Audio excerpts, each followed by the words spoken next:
Hello, my loves. Look, I know there's already like 20,000 videos talking about this book, but I had so many thoughts when I finished reading it that I just could not keep them all to myself and I wanted to talk about it. Today we are recapping on the Shy Girl saga, talking about the book itself and my experience of reading it, what I thought of it, the issues, the good parts, all of that. Because look, here's the thing, my main feeling when I finished reading this book was confusion. America, explain!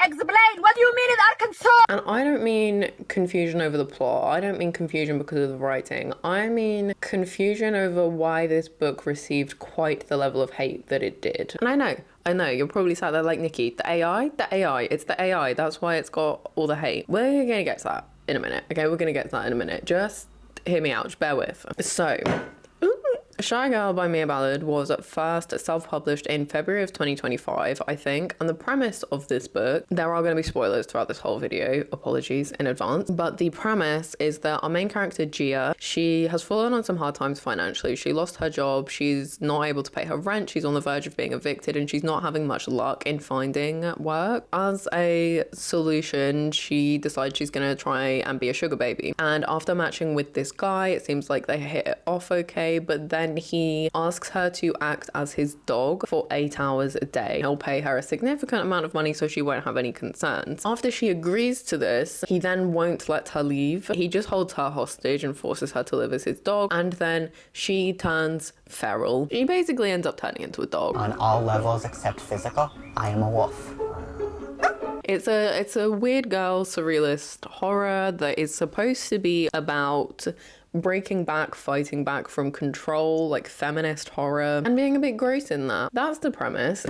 I think, at the time it was self-published, I think it had quite mixed reviews. There was already some speculation about whether AI was being used, but I didn't stop it being picked up for traditional publication. I'm not sure exactly when like the publishing deal took place, but it was published officially in the UK in November of last year, 2025, and it was due for publication in the US this year. I want to say April or June, I can't quite remember when, but the publishers, Hachette, cancelled the publication in March following even more speculation over AI usage in this book. To say the number of accusations towards this book, specifically around generative AI, has been overwhelming would be an understatement. There have been so many accusations, and look, I'm not qualified. How dare you? I have an MBA. I feel like I'm okay at detecting AI in very certain situations, usually in like more corporate settings. Like if I'm looking at a business's website, I can tell if they've written their about section with generative AI. I'm not very good at picking it up in fiction. It could flow right by my face a lot of the time, unless it was super obvious and really poorly edited. Like it was literally just cut and paste from ChatGPT. I would not be able to tell. Honestly, I don't think many of us are as good at detecting AI as we would like to think we are, because of the fact that AI was trained on real writing. I think a lot of the things that people will say, like, this is the tell of AI, are just things that writers do. If that's being overused too much, or it's not really making sense to the story in the way that it normally would, then potentially that's a tell. But also, like, let's just be honest, that could just be a bad writer. It's really difficult to definitively tell unless you actually have proof, which in this case of this book, there is no proof. Mia Ballard has not come out and said, yes, I used AI, because let's be honest, why would she? She's not going to do that, even if she did do that. There is no definitive proof. The proof of this being AI came from what's the dude's name? So this was originally in a New York Times article. Also, side note, I purchased a New York Times subscription just to be able to read this article for this. You can maybe drop a like, drop a little comment, maybe even subscribe if you haven't, to support me in having to pay for this New York Times subscription for the rest of the year, because I did a full year. That would be really appreciated, because I didn't really want a New York Times subscription, but here we are. I'm not entirely sure when this happened. This article is from March of this year, and in the article it says, earlier this year, Max Spero, the founder and chief executive of Pangram, an AI detection program, heard of the claims about Shy Girl and decided to run a test of the full text. Its results indicated that the book was 78% AI generated. So basically, a dude who owns and runs an AI detection program company put the book through his own detection company, said it came back as very highly rated, and then decided to share all of that information with everyone. I have two issues with this. First one is that AI detection software is notoriously hit and miss and quite unreliable in how well it can detect AI or not. And the Times do go on to say that they also analysed passages from the novel using several AI detection tools and found recurring patterns characteristic of AI-generated text, like gaps in knowledge, excessive use of melodramatic adjectives, and an over-reliance on the rule of three. I'm not sure I noticed an over-reliance on the rule of three. I would be interested to know what passages specifically and what AI detection tools they use, because I did my own test. I ran the same length in terms of words, a passage from Shy Girl and a passage of my own writing as like a control through, I think it was like 5 different AI detection programs. Every single one of them detected a minimum of 7% AI writing in my own writing, upwards to 30%. I have never used AI in any of my writing, so I can confidently say that there was not between 7 and 30%. The reasoning they gave was because there was a lack of obvious flaws, so I will take that as a compliment, but still. And then the same length passages I was putting through from Shy Girl, same, between 7 and 30%. I also put in a fully AI generated passage that I did get ChatGPT to write for me very briefly, gave it a little prompt, got it to write it in as human way as possible. The same again, between 7 and 30% all of the time, with some of them very confidently saying, no, this seems human written. I wouldn't put a huge amount of weight on AI detection tools is what I'm trying to say. And again, I would be interested to know which ones they use, because from my very limited and brief test, I did not get very convincing results. I will admit, I did actually then go and use Pangram. I assumed it was paid for, but you have a certain amount you can use free on there. And they did identify the ChatGPT passage as AI written and mine as human written. So maybe that software is just one of the better ones and it is more reliable. However, I would just question, and would encourage you to question as well, what possible motivations the founder and chief executive of a company who owns an AI detection software would have for going to the New York Times and saying a book that's already had a lot of speculation and discourse and discussion going on online was AI generated. I hope that sentence made sense. Sometimes I'll start a sentence and I don't even know where it's going. I just hope I find it along the way. I do think discussions and accusations or suspicions of AI writing in books is becoming more and more prevalent. And admittedly, there are some cases where authors have literally left prompts in their books, where authors have admitted to using AI, but none of them have received the level of hate and discussion that this book got. I do just find it interesting that this book, written by a young indie Black woman, has had the level of hate it has when so many other authors have been accused of AI, and yes, maybe people have discussed it and then left bad reviews and then maybe like not got their books anymore, but none of them have had quite the attention that this one's had. And I do think the like AI witch hunt getting a little bit out of hand, especially where some of the things being things that authors do anyway. I think people misinterpret what that means, and they think if they see that thing once, heaven forbid someone uses an M dash, that means it's AI, when actually it's not as simple as that. I think a review that I saw in Storygraph for Shy Girl really summarizes what I mean here. I think I've written this down verbatim, could be wrong. I couldn't tell if I just don't like this or if it's AI. Sometimes it's just bad. Sometimes you just don't like things, and that's okay. This book could have been written by AI. I don't know. And look, if it was, it shouldn't have been published. It should not have been published traditionally, or if it was, there should have been a disclaimer, as there is with like everywhere else on the internet. But I do feel like a lot of that has to go on the publisher, not just the author. If she did use AI, yes, she should not have used it, she should not have lied, and she should have made that abundantly clear to the publisher. But the publisher should have done more checks, especially when there was already conversation occurring. I do not think the amount of hatred that has been piled onto Mia is fair, regardless of what's happened here. And I know I said at the beginning that like when I finished this I was quite surprised by how much hate there was for this book, because I was expecting it to be absolutely terrible, and it wasn't. So let's talk about my thoughts on this book, completely ignoring all of the AI stuff for a minute. Let's just imagine that didn't happen. I want to be friends again. Let's just talk about the contents of this book. I said this in my most recent wrap up, I think, that my main feeling about this book was that it felt a bit shallow, and I think I would still stand by that. It has been a few weeks since I finished this book now, so I've been able to sit on it more and think about it. It felt a bit underdone. Is fucking raw! I could see the vision though. I could see what Mia was trying to do. I didn't rate this book because given all of the discussion and everything that's going on around this book, I didn't think it was really fair to give it a rating, and it was very difficult to separate all of that and just give it a fully unbiased review. Some of the things that I've seen being talked about a lot online, particularly the overuse of nonsensical adjectives, which is one of the things that obviously the New York Times article pointed out. There are an awful lot of adjectives, and sometimes,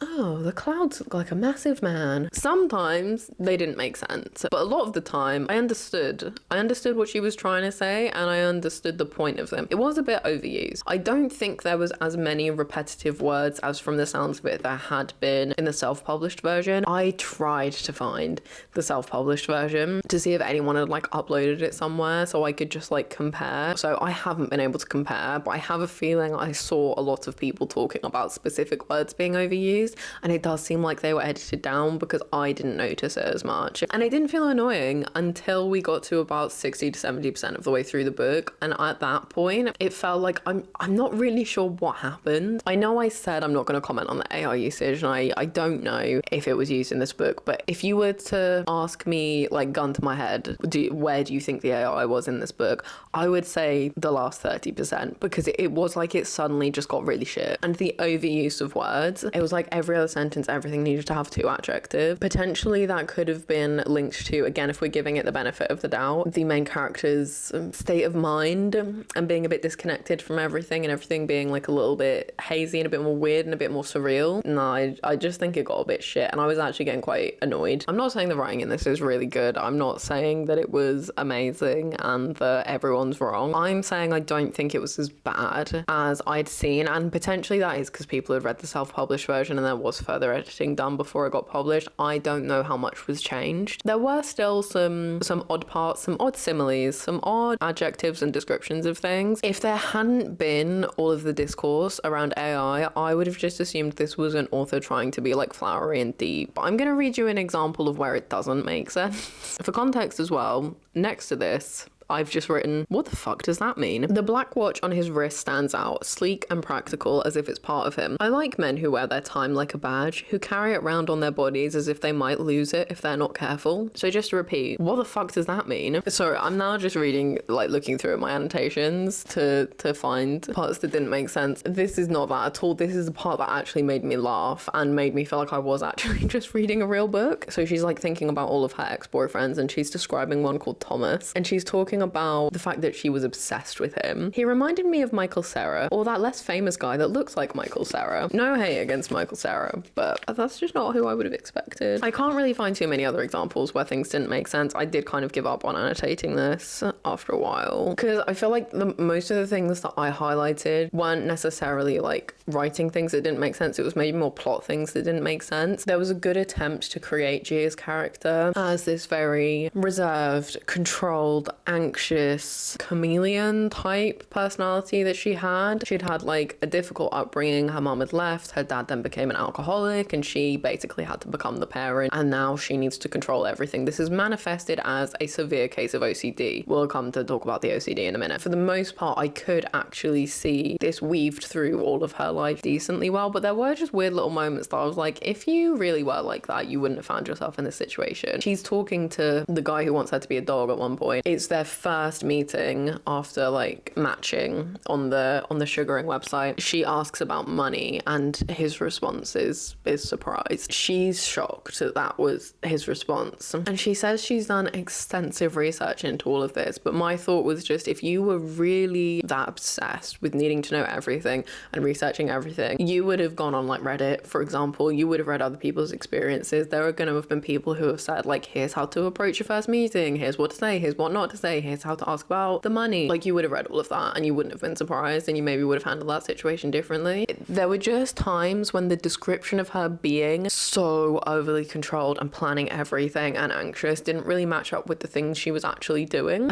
Okay, the OCD, right? I was expecting this OCD representation to be horrific. It was not quite as bad as I was expecting it to be, but it was just meh. It wasn't great. She is very over controlled. She needs basically to do everything in a certain way. I feel like it makes her feel comfortable because of the upbringing she's had. I don't know why I'm psychoanalyzing this character. That's the vibe I got. I never once got a vibe of OCD. In fact, the vibe I actually got, based on how much she's also researching conversation, practicing conversations beforehand, I actually got more of an autistic vibe rather than an OCD vibe. The behaviors and the actions and her needing to repeat things or engage in rituals was kind of there throughout the book, but it was like it just didn't go any further than that. To go back to my unexpected gold standard of OCD in a book, why cheese? In that, it wasn't just, I need to put things in order and there's no reason for it. In Why Cheese, our main character, whose name I don't remember, I don't remember the cheese, man. had the thoughts that went along with it. She had the intrusive thoughts of what would happen if she didn't do those things. Gia didn't have that. Like, there was never any why. She wasn't scared anything was going to happen if she didn't do it. It was just like she'd got into a routine, more like an autistic routine of this makes me feel safe and comfortable and regulated, rather than I need to do this or everyone I love is going to die. There were just subtle things that annoyed me about it, but again, not as bad as I was expecting it to be. The plot itself, I think, was incredibly unrealistic. I know I'm not reading a book about a woman turning into a dog for realism, but at the same time, like, some of the things, the setup for it, the real life situations that caused this surreal situation, they're based in real life, and so they could have been a little bit more realistic. Gia gets an eviction notice and she thinks, I saw a TV show about sugar babies a while ago. I'll just do that. She doesn't really do any further research into it. Again, her obsessive planning nature not matching up with what she's doing. She just signs up to a website and is like, yeah. She matches with literally the first guy that catches her interest. First time she goes around to his house, he's like, put this collar on. I want you to be my dog. To which she agrees because she's desperate for money. And like, look, I get that. Throughout all of that, there's so many unrealistic conversations that happen, and the really obvious trope in books, it's like, if you just asked an additional question, this wouldn't have happened. Any like a slightly red flag topic that comes up, she's like, I changed the subject because I don't want to talk about that.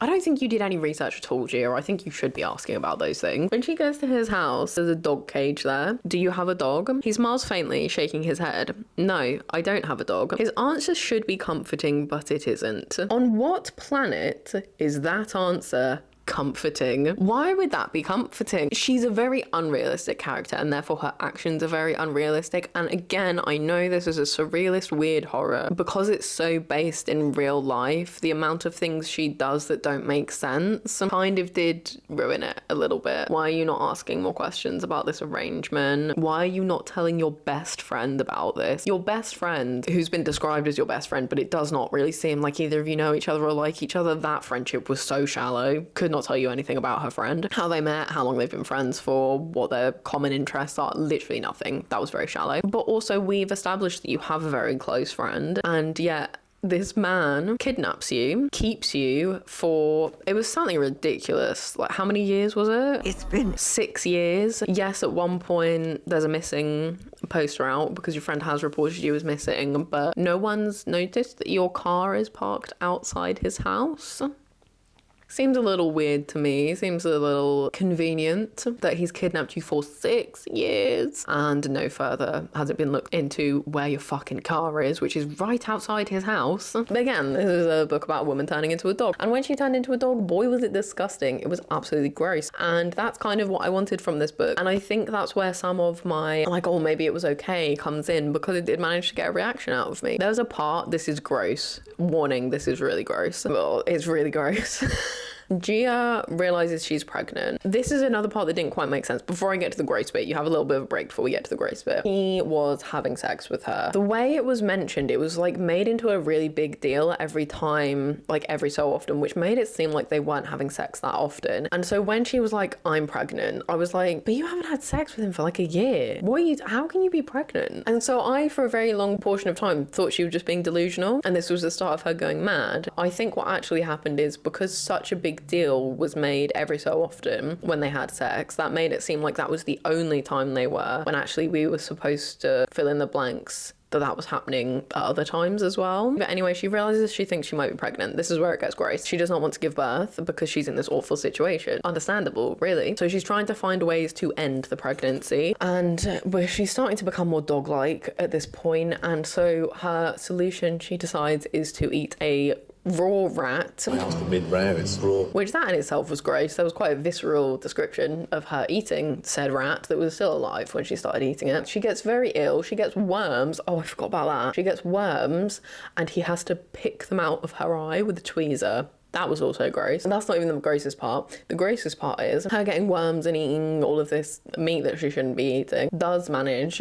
to end the pregnancy. And then when the fetus comes out, she eats it in front of him. It was vile and it gave me such a reaction. Again, I forgot I was reading a book that like everyone was saying was awful, because I was like, oh, you're not gonna do that, please don't do that. And then she did it and I wanted to throw up. I've said so many times, books that are capable of making me feel something are books that I tend to enjoy and rate higher, and this book made me feel like I wanted to throw up. So maybe that's why I was like, yeah, it was okay, I guess. Maybe that's why, because objectively I can see there are a lot of issues with it. Going off, if this was Mia that wrote this could have benefited from more editing, more development, and more fleshing out, and yeah, maybe a removal of some of the overused adjectives and metaphors. If we're just talking about the book on its own without all of the allegations, not as bad as I was expecting it to be.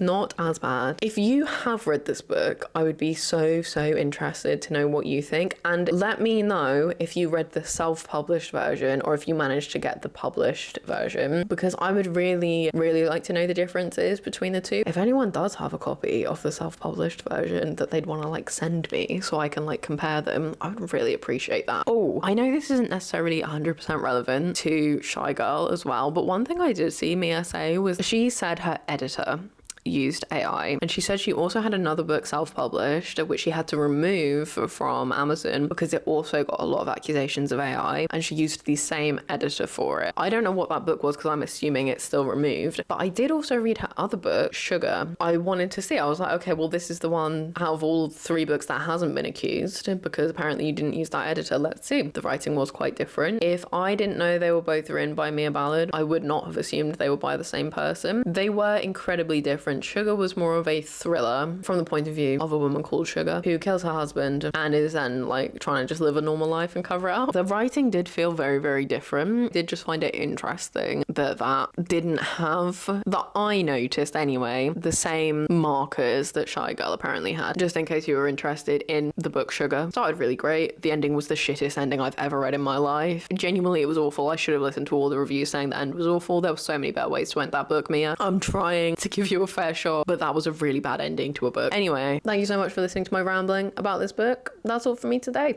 So I hope wherever you are, you're having a wonderful day, and I'll see you guys soon. Bye.